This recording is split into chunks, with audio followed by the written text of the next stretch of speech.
What's up guys? At today maglalaro na tayo ng Minecraft World na tinatawag na natin. So part 2 na lang to ng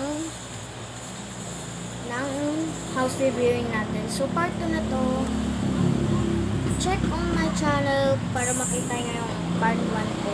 So by ewan ko kung pwede na to. Hanggang part 4 lang to. Or maybe part 5 or something. So doon na tayo sa pangalawa. You should see this mountain ranges. What? Mountain ranges? What?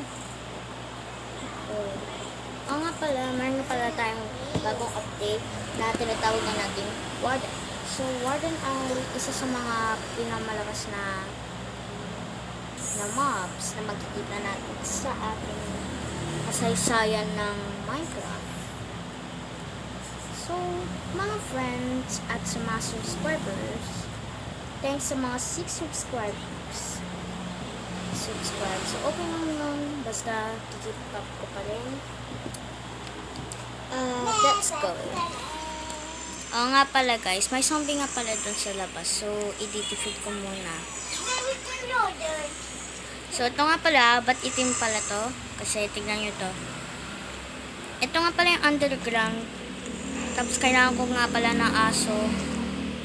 Tapos, bigyan ko siya ng golden apple. Ayan. Ito nga, ang daming yung zombies. So, magsaspawn lang tayo ng aso. Bone and some dog. Not gas. Snow golem. Sea turtle, axolot. Ito ata yun. No.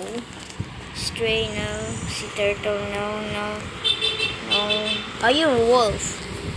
Tapos, bibigyan ko siya ng golden apple. Where's the golden apple?